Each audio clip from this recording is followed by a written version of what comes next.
자, 그러면은 5호를 시작하겠습니다.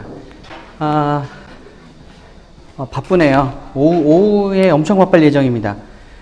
실습도 무지하게 많이 해야 되고요. 슬라이드도 무지하게 많이 나가야 됩니다. 그래서 지금부터는 어차피 중요한 내용이 아까 지나갔잖아요. 그래서 굉장히 스피디하게 슬라이드를 진행을 하겠습니다. 핵심만 말씀을 드리면 돼요, 이제. 네. 자, 이제 컴파일 울트라도 옵션을 3개 소개를 해드립니다. 마이너스 스캔이 또 나오고요. 이제 리타임이라는 게 있고, 타이밍 또는 에어리어. 네. 타이밍과 에어리어는 가운데 세로막대기가 있잖아요. 그러니까 오화죠, 오화. 타이밍 또는 에어리어. 이렇게 해서 이제 내리시면 될 것 같아요. 그러니까 여기 중간에도 있는데, 마이너스 리타임과 타이밍은 같이 쓰시는 게 좋을 것 같고, 그러니까 타이밍 크리티컬한 디자인에는 이렇게 쓰시면 좋을 것 같아요. 에어리어는 타이밍이 크리티컬하지 않다. 그러면은 에어리어로 쓰시면 될 것 같고요.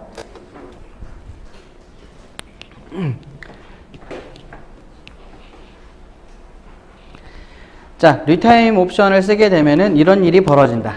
자, 그러니까 전후를 보시면 될 것 같고요. 결국에는 다 문제가 있을 때, 마이너스 슬랙이 있을 때, 즉 셋업 타임 리퀘어먼트보다 늦어서 시그널이, 그럴 때 개선해 줄 수 있다. 그러니까 없던 것도 만들죠. 이런 방식을 이용해서라도 조금 개선해 준다. 이렇게 이해하시면 될 것 같아요. 역시 없던 코드가 없었는데 생기는 거라서 주의하시면 좋을 것 같습니다. 커뮤니케이션을 잘 하시면 될 것 같아요. 자, 그리고 방금 전에 말씀드린 이 어댑티브 리타이밍은 만약에 새롭게 들어오는 레지스터가 있을 경우에는 대문자 R로 시작을 한대요. 그래서 대문자 R로 시작하는 인스턴스를 보게 되면 이거는 툴이 알아서 해준 거구나, 이렇게 생각을 할 수가 있겠죠. 자, 여러분들이 이런 디자인을 할 가능성이 많이 있습니다. 곱하기를 하고 빼기를 하고 더하기를 하고 더하기를 해서 레지스터를 만나는 거죠. 그래서 한 패스 안에 굉장히 많은 크리티컬한 요소가 있을 수 있다. 그럴 때는 어떻게 할까요? 그래서 뭐 설명이 많지만 결과적으로 이렇게 중간중간 들어가면 좋겠다. 중간중간 이렇게 들어가면 좋겠다. 이거를 툴한테 맡겨도 되고요. 아니면 여러분들이 그냥 코드를 짜는 게, 어차피 이렇게 될 걸 알면 그냥 그게 낫지. 차라리, 그죠? 내가 알지 못하는 레지스터들이 막 박히는 것보다는 내가 차라리 하는 게 나을지도 모르겠습니다. 하여튼 이런 방법을 제공을 한다. 컴파일러가. 그렇습니다. 자, 그리고 만약에 리타임을 하게 됐을 때 내가 원하지 않는 부분이 차라리 있을 수 있죠. 이건 자동으로 쫙 해버리게 되면 차라리 하지 마라라고 하는 커맨드가 필요한 거니까, 역으로. 그래서 돈 리타임을 하게 되면은 거기는 하지 않는다. 뭐 이렇게 생각을 하시면 될 것 같아요. 자, 이제 요거를 하나 소개를 해드리겠습니다.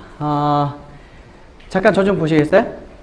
네, 이걸 보다 보면, 자, 아까 제가 뭐라고 했냐면, 아까워요. 마이너스 슬랙이 셋업에 아주 아깝게 해놨어. 그러면은, 인크리멘탈 컴파일을 하기 전에 무슨 짓을 해야 된다고 말씀을 드렸죠? 그 중에 첫 번째가 이겁니다. 그 중에 첫 번째. 이 alib라고 하는 게 있는데요. 여러분들 합성 디렉토리에 지금 있으시면, ls 한번 해볼까요? ls.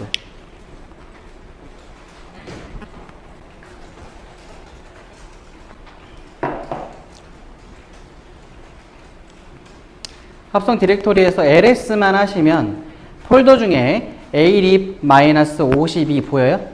alib-52가 이거예요.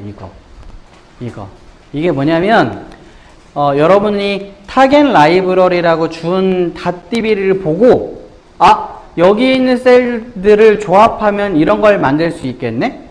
라고 해놓은 거예요. 얘가 만들어 놓은 겁니다. 그래서 이거를 쓰는 경우에요. 그래서 그거를 훨씬 더 좋겠죠. 있는 것만 갖고 하는 게 아니라 얘가 알아서 이렇게 디자인 컴파일러가 해준다. 이렇게 조합을 해가지고 자기들이 지가 알아서 이렇게 셀을 만들었어. 그래서 뭐 이걸로 하는 게 더 좋겠네. 그럼 바꿔줍니다. 그렇게 할 수 있는 게 Alive예요. 그래서 Alive는 이렇습니다. Alive는 첫 번째 컴파일을 시도하잖아요, 우리가. 첫 번째 컴파일을 시도하면 나와요. 두 번째부터는 이미 있으니까 안 합니다. 그래서 컴파일 울트라가 실행될 때 메시지를 이제 앞으로 보시면 될 것 같아요. 컴파일 울트라가 딱 이제 수행하는 시점이 되면 메시지가 안 가고 계속 멈춰 있어요. 그러면서 메시지가 하나 나옵니다. 어쩌고 저쩌고 닷db를 뭐를 하고 있다. Alive 52 만들고 있는 중이구나 라고 생각하실 수가 있습니다. 그 다음에 재컴파일을 하게 되면 Alive 52가 이미 한번 만들었기 때문에 그 부분을 스킵하니까 컴파일이 좀 상대적으로 빨리 끝나죠. 처음에 만들려고 오래 걸립니다. Alive 52를.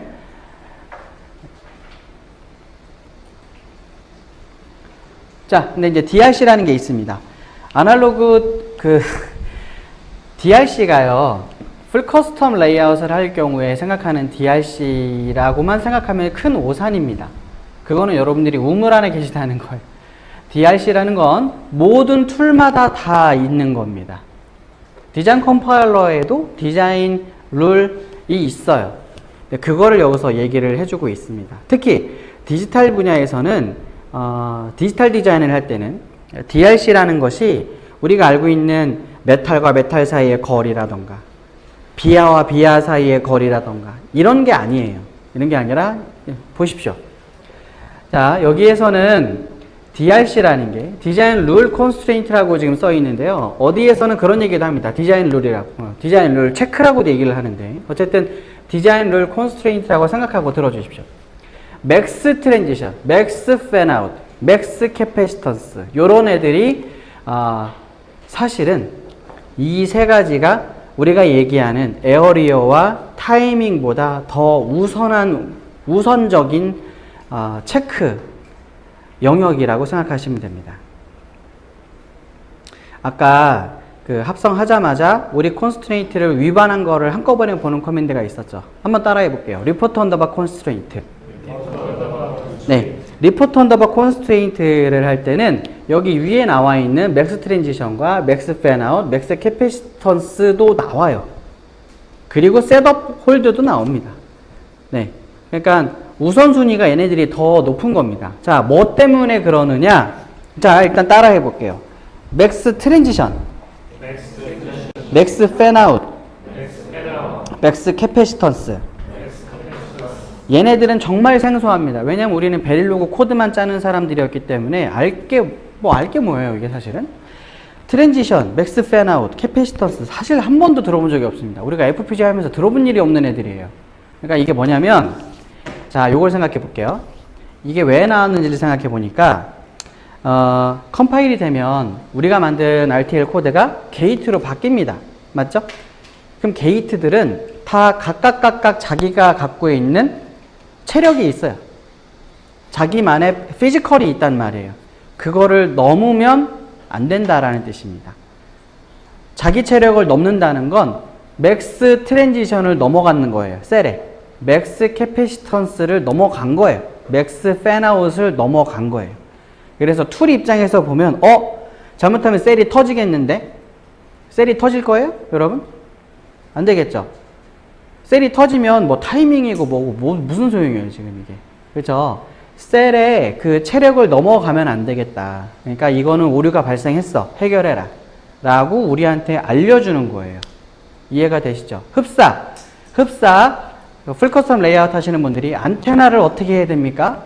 안테나는 무조건 해결해야죠. 안 그러면 셀이 터지니까. 디지털도 맥스 트랜지션, 맥스 팬아웃, 맥스 캐패시턴스 에러가 발생하면 걔가 터진다는 뜻하고 똑같아. 걔의 체력을 넘어가는 거예요.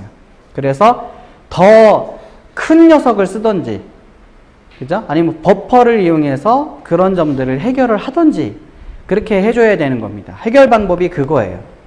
셀이 터지는 것보다 낫죠. 그죠? 그래서 저는 맥스니 뭐니 상관 안 하고 그냥 그 핵심만 저도 외우고 있어요. 트랜지션, 팬아웃, 캐패시턴스 요렇게 외우고 있습니다. 자, 그래서 요 점들을 기억을 하시고 요 여기 말풍선을 보시면 디자인 컴파일러의 우선 제일 먼저 보는 게 DRC다. 캐패시턴스, 트랜지션, 팬아웃부터 보고 그 다음에 타이밍이 있는 거예요. 그 다음에 에어리어가 있고 이렇게 가는 것이다 라고 생각하시면 됩니다. 알고 계셔야 되겠죠? 그러니까 뭐 우선순위가 뭐 순서가 이렇다 뭐 있는데 뭐 결국 핵심은 그겁니다. 그래서 그런 점들이 있을 때는 해결을 좀 하면 좋겠다 라고 이해를 하시면 될 것 같아요. 자, 그 다음 이 얘기를 좀 드릴게요. 그래서 그 방금 말씀드렸던 맥스 캐패시턴스, 맥스 트랜지션, 그리고 맥스 팬아웃이 있는데 팬아웃을 생각했을 때 제일 먼저 떠오르는 것은 바로 클락입니다. 클락은 수천 개, 수만 개, 수십억 개까지 메인 하나로 들어와서 쫙 펼쳐지잖아요. 굉장한 팬아웃 아니에요? 사실은 이 부분에 있어서. 그죠?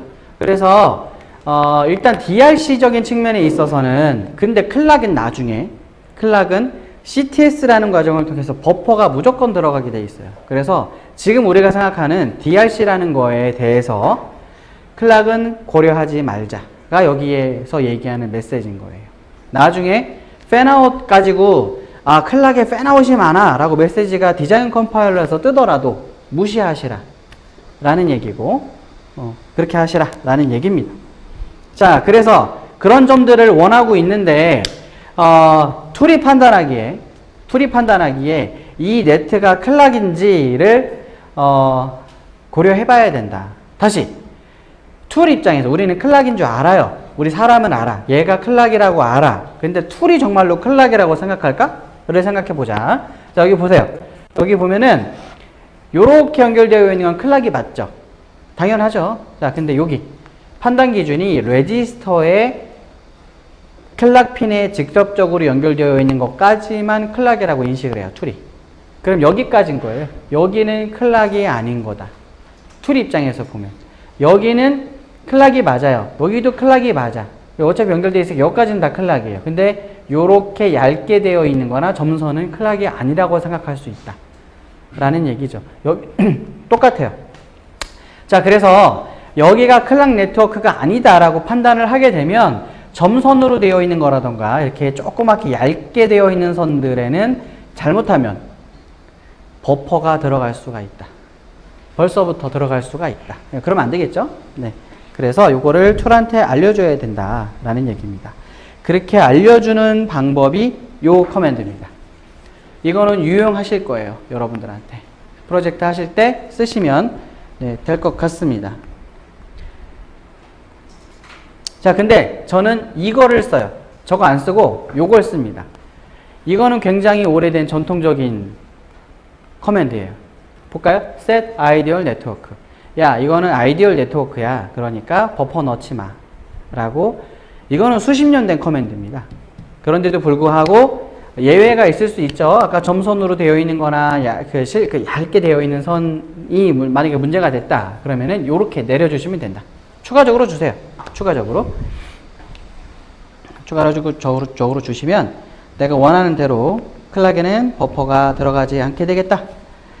그런 얘기입니다. 자, 그 다음에 멀티코어 옵티미제이션을 말씀을 드리죠. 어제 제가 서버에 대해서 사양을 좀 말씀드렸죠. 3GHz가 넘고 차라리 코어 수는 적어도 되겠습니다. 왜? 그게 더 좋아. 왜냐면 여러분들은 라이센스 하나나 두 개 정도 연구용으로 받으시거든요. 랩실에. 그러면 요 얘기입니다. 라이센스 하나 가지고 맥스 코어가 4개로 되어 있거든요. 그러니까 코어가 많다고 해서 사실은 다 쓸 수가 없는 겁니다. 여러분들 지금. 라이센스가 그만큼 숫자가 많으면 풀리 쓸 수 있어요.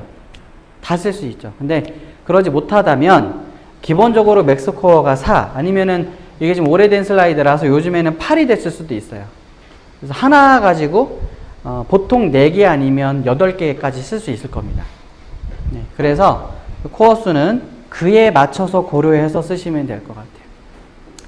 케이던스의 MM심, 그것도 MM심도 APS 모드, 뭐 무슨 모드 있잖아요. 그것도 코어를 몇 개까지 쓸 수 있느냐는 라이센스 보유량에 따라 다릅니다. 네, 결국 다 그런 거예요. 다 라이센스 개수에 따라 따라가는 겁니다. 네, 이렇게 이해를 하시면 될 것 같아요. 자, 이제 투패스 컴파일에 대해 좀 더 말씀을 드리죠. 자, 일단 컴파일 울트라를 하면 바로 자, 또 한번 따라할게요. 리포트 언더바 콘스트레인트. 리포트 언더바 콘스트레인트를 하게 되면 표 형태로 이렇게 나오는데 이제 우리는 셋업이 나오면 안 된다는 건 알았어. 자, 그리고 또 맥스 캐패시턴스 나오죠, 바로? 바로 나오잖아요. 이게 안 나올 수가 없어요. 나옵니다. 자, 또 따라할게요. 맥스 트랜지션. 맥스 팬아웃. 그렇게 여러 가지 표가 바로 튀어나오게 돼 있어요. 네, 무조건 튀어나옵니다. 무조건 튀어나와서 이거를 가급적 다 해결해라가 기본적인 내용이죠. 타이밍 쪽에 대해서는 당연히 셋업은 0으로 만드셔야 됩니다. 당연하죠. 자, 그래서 방금 전에 셋업에 대해서 마이너스 얼마 이렇게 나왔기 때문에 그때 이용하는 커맨드가 이겁니다. 타이밍에 대해서 자세한 내용을 보려고 내리는 명령이죠. 따라할게요. 리포트 언더바 타이밍.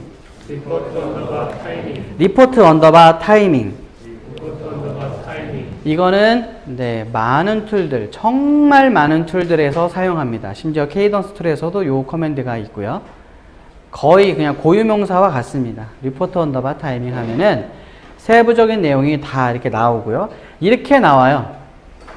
이거를 여러분들이 해석하셔야겠죠. 그죠? 이 해석하는 거를 다음 챕터쯤에서 제가 하나하나 설명을 드릴 겁니다. 네, 이렇게 될 거다라는 것만 얘기하시면 될 것 같고. 자, 그럼 이번에 투패스 컴파일을 하기 전, 보세요. 처음 컴파일을 했어. 두 번째 하기 전에 해야 되는 짓 중에 하나가 더 여기 나옵니다. 여기 그룹이라고 이제 보이실 거예요. 요게 두 번째 할 수 있는 일이 되겠습니다. 자, 첫 번째가 뭐였어요? ADV였고요. 두 번째가 그룹이라는 얘기. 이제 지금부터 말씀을 드릴 수 있을 것 같아요. 좀 이따 나올 겁니다. 자, 상황을 다시 말씀드리죠. 자, 처음에 컴파일을 했어. 컴파일이든 컴파일 울트라든 했어. 그 다음에 무슨 짓을 하고, 그 다음에 인크리멘탈을 해서 먼저 툴한테 한번 맡겨보시라 라는 얘기죠. 자, 그래서 여기에 들어가는 것 중에 뭐 여러 가지 것들이 이제 뭐 이렇게 있으니까 이런 것들을 옵셔널 스텝에 해서 컴파일을 하자. 뭐 이런 얘기입니다. 그래서 컴파일을 하든 컴파일 울트라를 하든 똑같습니다. 뭔가 하여튼 하자. 그 중간에 무슨 짓을 하자. 테크닉을 지금서부터 알아보도록 하겠습니다. 자, 여러분들은 코딩할 때 이렇게 할 거예요. 이거. 그죠? 심지어 곱하기도 그냥 해버리잖아요. 여기. 더하기가 아니라 곱하기도 해버리죠? 그럼 이렇게 하면 얘가 이걸 보고 그 해당하는 덧셈기 로직을 만들어야 되잖아요. 덧셈이 어떻게 되는 거죠? 뭐 각종 애더가 있잖아요. 각종 애더, 뭐 리플 캐리 애더부터 시작해서 그런 애더를 꺼내오는 거예요. 그럼 어디서 꺼내와야 되는 거지? 만약에 없으면 어떻게 할 거야? 없으면 어떻게 해요? 이런 것들에 대한 겁니다. 보통은요, 우리가 알고 있는 단립에 제공이 됩니다. 몇 가지는 줘요. 몇 가지는 주는데 그거 가지고도 퍼포먼스가 안 나온다. 그러니까 더하기만 하나 하고 썸에다 넣었는데 막 레지스터 이렇게 가다가 더하기가 오래 걸렸어. 근데 이게 만약에 1비트씩이면 상관없는데 이게 막 16비트 더하기 16비트를 했어요. 그럼 어떻게 할 거예요? 캐리 같은 거 판단하려면 이렇게 쭉 아래에서부터 쭉까지 가야 되는 거 아니야? 하나. 그죠? 이렇게 되면 굉장히 안 좋은 결과가 나올 수가 있습니다. 그래서 야, 이거 딱 보니까는 덧셈기 이거 좋은 걸로 해야 되겠는데 그럼 내가 갖고 있는 거 하나 있으니까 하나 줄까? 라고 디자인 컴파일러가 제공해 주는 게 있습니다. 여기 체크해 두세요. 디자인 웨어라고 하는 겁니다. DW라고 약자가 있고요. 디자인 웨어라고 하는 거를 기본적으로 디자인 컴파일러가 사실은 갖고 있어요. 그래서 교체가 가능하겠다 싶으면 알아서 해줍니다. 알아서. 얘가 갖고 있는 것들은 이런 것들이 있습니다. 더하기 빼기, 곱하기, 비교기 이런 것들 다 있고요. 그 다음에 시퀀셜 로직도 있어요. 플립플롭, 램 뭐 이런 것들도 있으면은 다 어쨌든 다 제공을 해줄 수 있다라는 얘기입니다. 자, 그럼 우리는 이걸 어떻게 적용할 수 있는지만 알면 되겠죠? 그거는 이렇게 하시는 거예요. 자, 여러분들 지금 신세시스 폴더에 있죠? vi.synapsys dc 셋업을 지금 하시기 바랍니다. 지금 vi.synapsys dc 셋업 해서 여기 빨강색 언더라인으로 되어 있는 걸 찾아보세요.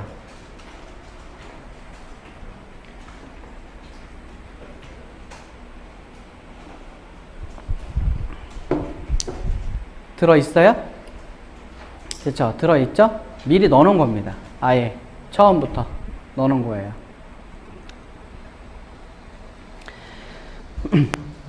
자, 여기 근본적으로 이 디자인 웨어를 쓸 수 있으려면 라이센스가 있어야 돼요.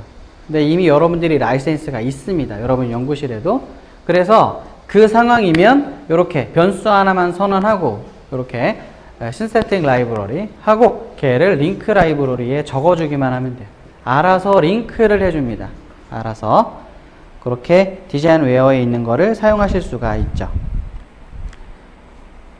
네, 그렇게 하시면 좋겠다. 자, 그럼 정리를 해볼게요. 맨 처음에 나왔던 소개됐던 게 에이리브를 사용을 해라. 두 번째, 디자인 웨어를 사용해봐라. 세 번째가 요겁니다. 세 번째, 그룹을 꼭 써라. 그룹을 쓰면 타이밍 개선에 좋다라는 얘기를 하는 겁니다. 자, 디자인 컴파일러가 패스를 다 분석한다고 말씀을 드렸어요. 심지어 우리 눈에는 보이지 않지만 그룹핑을 합니다. 근데 뭘 가지고 그룹핑을 이렇게 해주냐면 사용하고 있는 클락을 가지고 그룹핑을 해줘요. 내가 만약에 우리 디자인에 사용하는 클락이 5가지다. 그럼 5개의 그룹이 생겨요. 내가 우리 디자인에 사용하는 게 3가지의 클락이 있다. 그럼 3개의 그룹이 생깁니다. 한 가지인데요. 하나의 그룹이 생기죠. 이렇게 되는 거죠. 자, 그래서 이겁니다. 그래서 얘가 패스 구분을 하고 우리 디자인에는 저기 보니까 클락 1, 2, 3가 사용이 되는군요. 아니, 클락 1, 2, 3, 4까지가 전체적으로 있네요. 맞죠?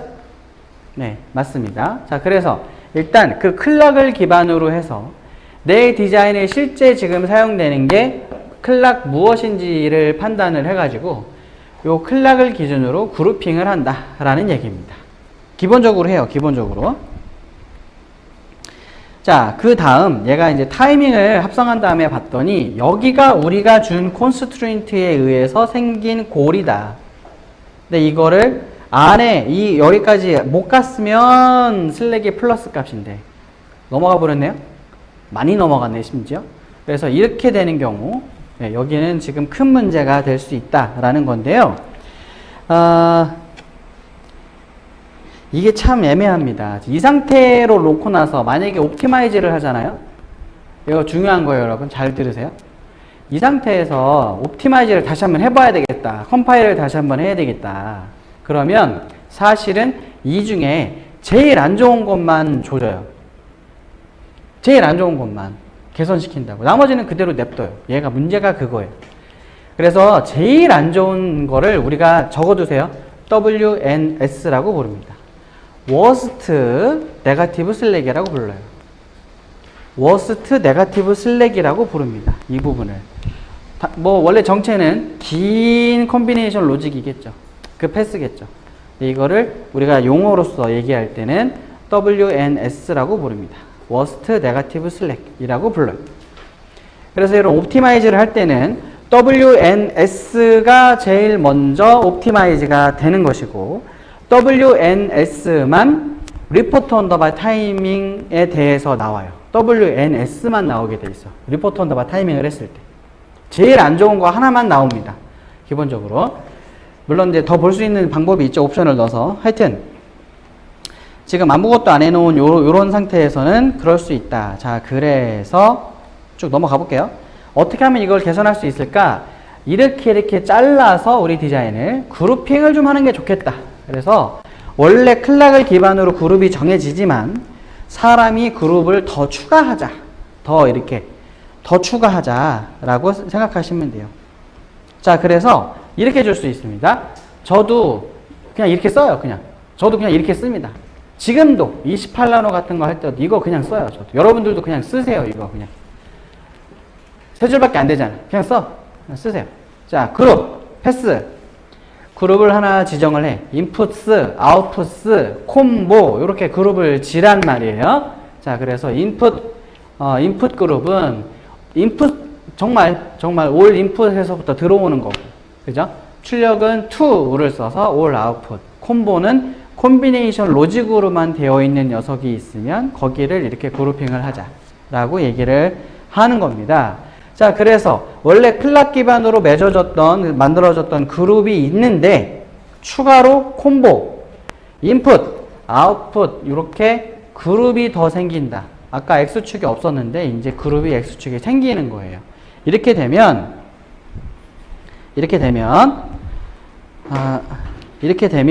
그룹 아까 제가 뭐라고 그랬냐면 WNS 하나만 옵티마이즈를 할 수가 있는데 그룹이 생기잖아요. 그러면 그룹별로 하나씩 생겨. 옵티마이즈 할 녀석들이. 그래서 그냥 아무것도 없는 그냥 그런 것보다 훨씬 더 옵티마이즈가 될 확률이 높아지고 실제로 좋아져요. 실제로. 자, 심지어 이런 것도 가능하다. 크리티컬이라고 옵션을 주고 0.2 해놓으면 넘어갔는데 0.2 레인지에 속하는 애들을 다 옵티마이즈 할 수 있어요. 한 방에. 그래서 적극 쓰시면 되겠죠. 그냥 저도 그냥 써요. 지금도 그냥. 뭐 아무 생각 없이 쓰시면 됩니다. 그냥 이거는 여러분들도. 자, 심지어 웨이트를 줄 수 있어요. 그 웨이트는 1부터 5까지인가 그럴 거예요. 그래서 아무래도 시그널 쪽 그룹보다는 클락 그룹이 좀 더 웨이트가 높아야겠죠. 그래서 예시로는 5라고 여기에 주는 상태입니다. 웨이트를 주면은 뭐 전후 비교하면 좋아진다. 뭐 이런 얘기죠. 결과는 뭐 이게 중요한 게 아니라 여러분들도 그냥 이렇게 쓰세요. 그냥 이대로 써요. 저도 이대로 써요. 저도. 이렇게 쓰시면 될 거다. 자, 그래서 전체적으로는 이렇게 쓰시면 되겠다. 자, 처음에 그룹이 이렇게 있으면 클락 1, 2, 3가 있는데 잘 보세요. 원래 이런 그룹을 내가 몰랐어도 클락을 중심으로 한 그룹은 원래 이렇게 지가 만들어요. 원래 자동으로 만들어. 근데 이 언더라인은 안 준 상태예요. 원래 언더라인을 주라는 얘기예요. 저는 지금 추가로 줘라. 원래 이 클락 1, 2, 3는 있었을 겁니다. 자동으로 만들어져요. 근데 거기에 이렇게 웨이트랑 레인지를 줘라. 네, 그럼 훨씬 좋을 거고, 여기 원래 클락 말고 내가 따로 인풋스, 아웃풋스, 콤보 이렇게 주라. 그러면 더 좋아질 것이다. 라는 얘기입니다.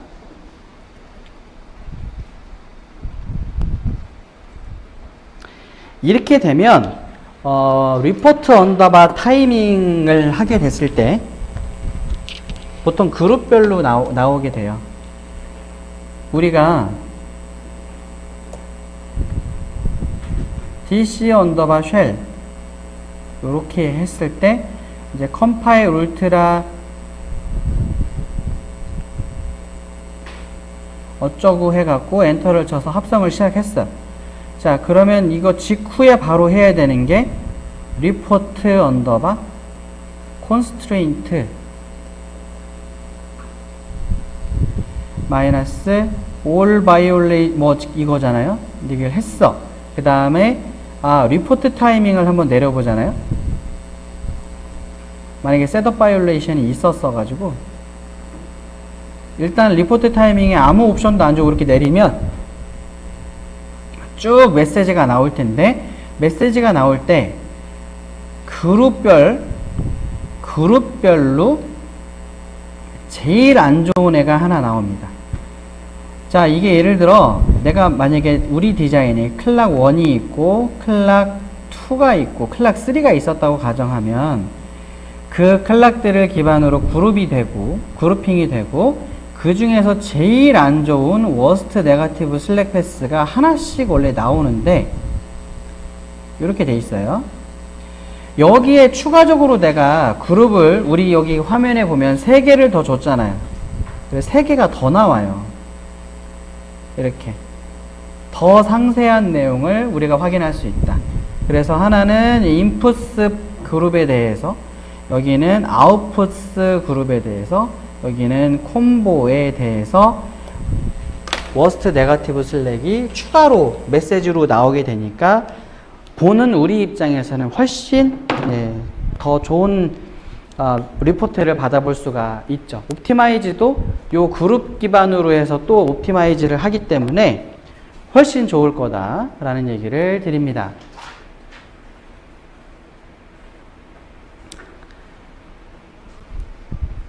네. 네, 네. 네.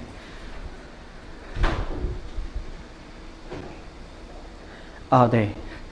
네, 사진 다 찍고 넘어가겠습니다.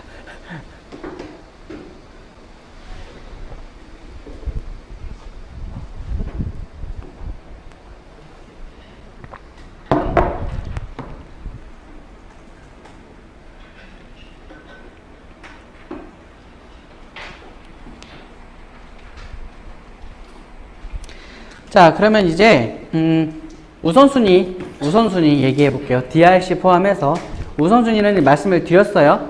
DRC가 있다. 자, 한 번 또 따라 할게요. 트랜지션, 캐패시턴스, 팬아웃.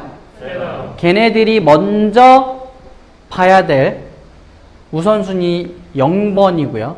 우선순위 1번은 타이밍, 우선순위 2번이 에어리어. 이렇게 여러분들도 그렇게 이해를 하시면 되겠습니다. 자, 그 얘기고요.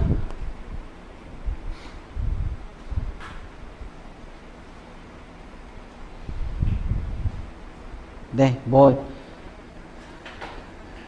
자, 나머지는 보시면 돼. 제가 계속 드렸던 거라 계속 반복되는 얘기거든요. 그냥 넘어가겠습니다. 네, 핵심은 그거였어요. 넘어가도록 하겠습니다. 자, 그러면 좀 재밌는 얘기 해볼까요? 드디어 GUI가 나왔습니다, 여러분. 이 몇 페이지, 280페이지 만에 GUI가 나왔습니다. 그만큼 나중에 쓰다 보면 GUI를 볼 일이 별로 없습니다. 사실은. 그만큼. 자, 근데, 우리가 컴파일 언더바 울트라를 이제 해가지고요. 툴을 띄웠다고 가정하고, 요런 아이콘을 볼 수가 있다. 이런 아이콘을 볼 수가 있고요. 사실은 요거를 띄웠을 때 이렇게 띄우는 겁니다.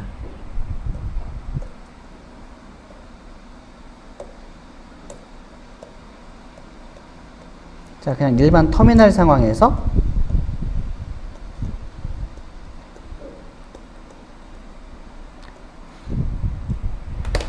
요렇게 켜면 GUI를 그러면 이제 툴이 실행이 되잖아요. 그럼 거기서 스타트 언더바 GUI 이렇게 하면 이렇게 올라오죠. GUI가 디자인도 읽은 상태에서 이렇게 올라옵니다. 여기에 나와 있는 이 하이라키는 내 디자인에 대한 하이라키예요. 그래서 탑 모듈이 있고 그 밑에 뭐가 있고 그 밑에 뭐가 있고 이런 것들이 보이게 되는 겁니다. 버디랑은 달라요. 버디에서 하이라키 봤었죠.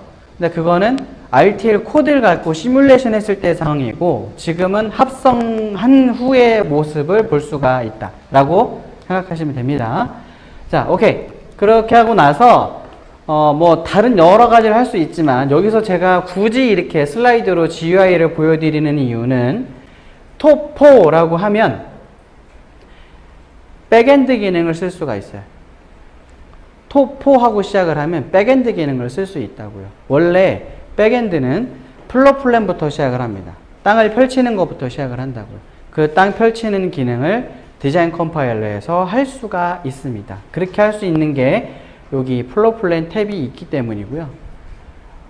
마이너스 톱4가 없으면 요 플로 플랜 탭이 없어요.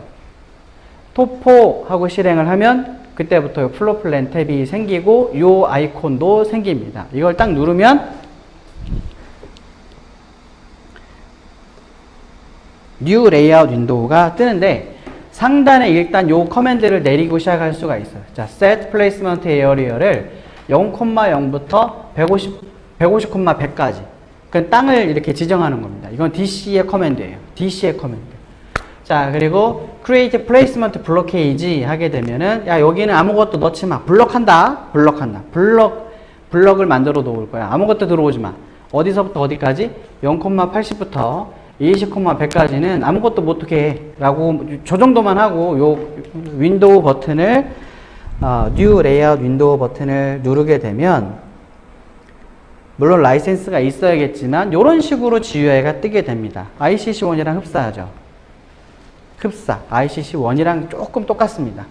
근데 셀이 저렇게 이상하게 지금 뜨는 걸로 보이기는 하지만 땅이 펼쳐지고 그 다음에 좌측 상단에 노란색으로 블로케이지가 있어서 저기에는 들어가지 않게 되는 거를 확인할 수가 있죠.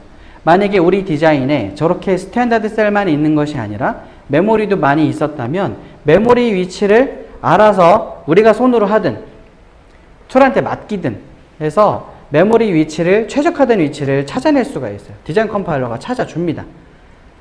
자, 지금 땅을 펼쳤다는 증거가 뭐 이렇게 회색으로 테두리가 보이기도 하고요. 녹색으로 이렇게 되어 있는 게 다 핀이에요. 핀. 저 왼쪽까지 보이죠?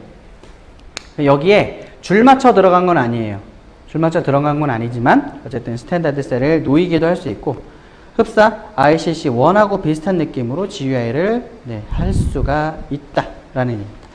이 상태에서 뷰 탭에서 맵 모드라고 하는 걸 선택을 하게 되면 컨제스천을 확인할 수 있습니다. 혼잡도를 확인할 수가 있고 색깔로 그렇게 할 수도 있고요. 이게 아예 싫다 나는 아예 싫다. 그러면은 그거 끄고 저 화면에 있는 대로 플로플랜 탭에서 ICC 언더바 쉘이라고 위치만 지정해 놓고 이렇게 지정해 놓고요. 두 번째 아이콘을 딱 누르게 되면 얘가 닫히고 IC 컴파일러가 뜨게 됩니다. 아예 DC 쉘이었거든요. 상단에 보세요. DC 쉘 마이너스 토포였는데 걔가 딱 아예 엑시트가 되는 게 아니에요. 그렇지 않나요? 엑시트가 어디 있어요? 엑시트 없잖아요. 그냥 얘가 살짝 전환되는 거예요. IC 컴파일러로 전환이 됩니다. 네. 그리고 여기 상단 보세요. 좌측의 상단 툴 이름이 써 있죠. 진짜 IC 컴파일러가 떠요. 네. 그게 가능하다. 원래는 순수하게 IC 컴파일러를 이제 실행을 하게 되면 지금 화면에 있는 태스크는 없는 메뉴예요.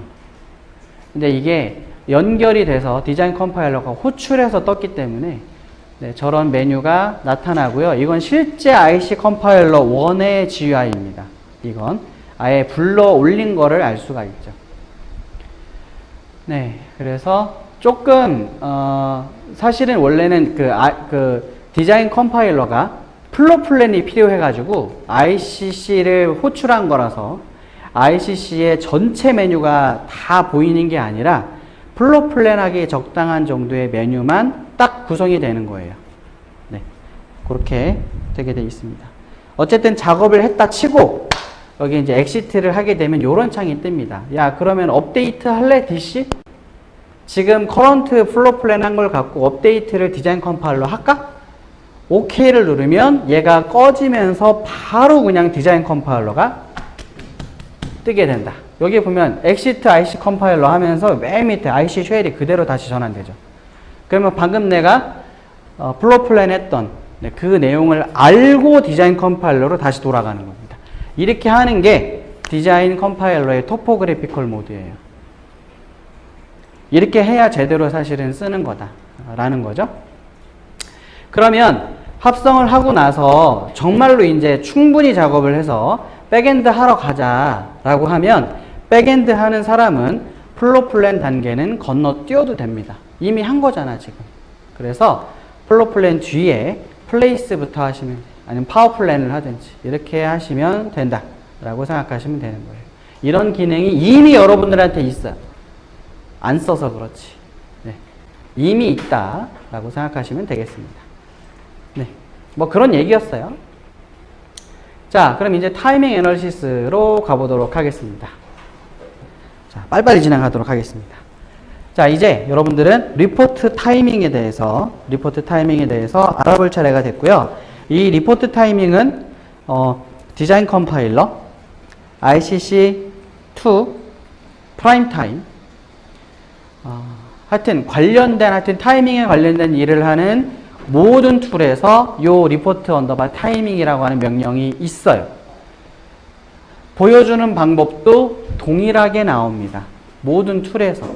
그래서 요거는 상식으로 알고 계시면 이 툴 저 툴 다 보는데 무리가 없을 겁니다. 여러분들의 이번 챕터의 목적은 여기 있는 옵션을 다 이해하는 겁니다.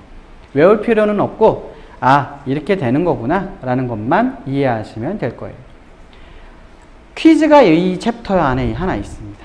퀴즈가 어렵진 않게 제가 해놨으니까 보시면 될 것 같아요. 자, 리포트 언더바 타이밍을 아무런 옵션 없이 그냥 엔터 치면, 자, 다시 제가 뭐라고 그랬어요?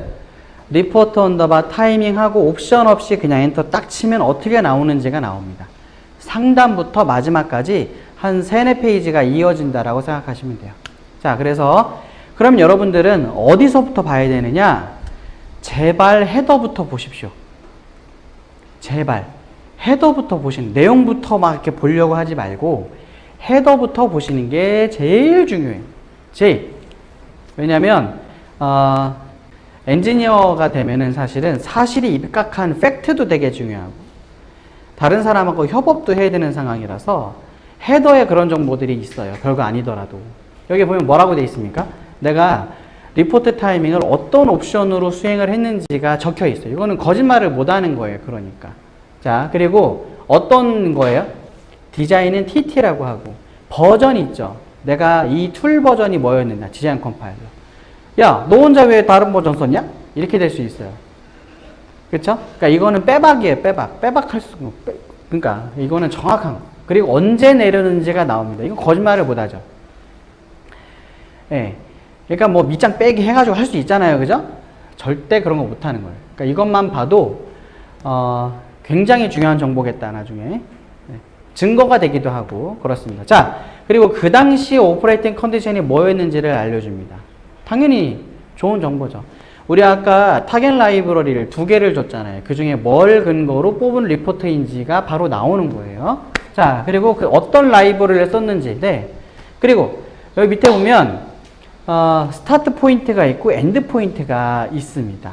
자, 이거를 봤을 때 여러분들이 뭘 떠올려야 돼? 패스를 생각하면 되겠습니다. 패스, 그죠? 어디서부터 이렇게 가는 거. 그걸 생각하면 돼. 자, 그래. 가운데 인터널이 아니라면 보통 다 입력 쪽이거나 아니면 출력 쪽이겠죠. 왜냐면 세 토막이잖아요. 그게 끝이에요. 그렇게만 생각하시면 돼. 네, 그게 중요하다. 자, 스타트 포인트는 데이터 1인데 친절하게도 괄호를 통해서 인풋 포트라고 써 있습니다. 아, 입력 쪽인가 봐요. 네. 그리고 엔드 포인트는 U4예요. U4인데 써 있죠? 라이징 엣지 트리거드가 되는 플립플롭에 D겠지 뭐. D는 안 봐도 돼. D일 거 아니에요. 그래. U4에 D까지겠다 라는 거를 알 수가 있습니다. 패스 그룹이 있죠. 아까 그룹 제가 뭐라고 그랬어요? 클락을 기준으로 기본적으로 그룹이 지어져. 그죠? 그거를 뜻하는 겁니다. 여기에는 소문자로 되어 있는 CLK를 가지고 그룹핑이 되어 있는데 그 중에 제일 안 좋은 워스트 네거티브 슬랙이 나왔겠다 라는 예상을 해볼 수가 있는 거예요. 이것만 갖고서도. 이해가 되죠? 이렇게 하고 나서 패스 타입 뭐야? 맥스죠? 이게 뭐예요? 그렇지. 셋업이에요. 셋업. 맞아요. 여러분들이 많이 지금 배우신 거예요. 그러니까. 여기만 보고도 대략 아는 거예요. 이제 모든 게. 그쵸? 자, 그래서 와이어로드 모델은 아까 뭐라고 말씀을 드렸냐면 네트에 관한 건데 이 네트에 대한 건 어제 제가 설명상 자동으로 부여가 되는 겁니다. 자동으로. 사실은 지금 이 공정 자체가 되게 선당 공정은 아니라서 와이어로드 모델을 쓰는 상황이라고 생각을 합시다. 그래서 단립 안에 와이어로드 모델이 많이 있는데요. 그 중에서 하나가 자동으로 선택된 거예요. 우리 에어리어를 보고 자동으로 선택된 겁니다. 예, 그렇게 알고만 넘어가면 되겠죠. 그래서 아직 본 게임이 시작이 되지도 않았음에도 불구하고 많은 거를 알 수가 있어요. 우리가 지금. 그죠? 자, 다음 가보겠습니다. 자, 여기가 실제 본 게임이기는 한데 마지막에 설명을 다 드릴 거예요. 근데 마지막에 뭐라고 되어 있습니까? 데이터 어라이벌 타임이 있고요. 네, 요게 사실은 여기다 써두시면 돼요. 실제 걸린 시간이라고 쓰시면 됩니다. 실제 걸린 시간. 합성 결과로 실제 걸린 시간.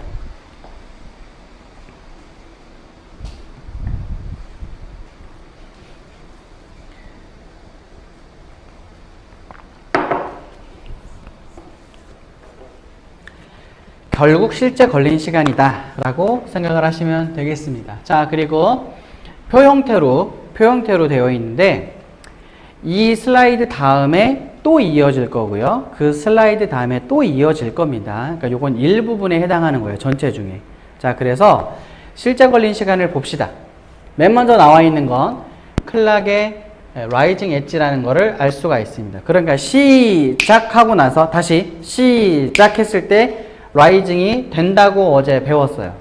가다가 올라가는 게 아니고 시작하자마자 올라가는 클락이라고 우리가 생각하자라는 겁니다. 그래서 여기 라이징 엣지가 0이다 라고 생각하시면 되고요. 여기 네트워크 딜레이가 0.50이라고 했으니까 이것만 보고도 레이턴시를 0.5를 줬네 라는 걸 생각할 수 있어요. set clock 레이턴시를 0.5를 줬구나. 네트워크 레이턴시를 뜻하는 겁니다. 소스 레이턴시가 있고 네트워크 레이턴시가 있죠. 자, 많이 졸린데 요거까지만 보고 쉴게요. 요거 하나만 일단 기억합시다. 자,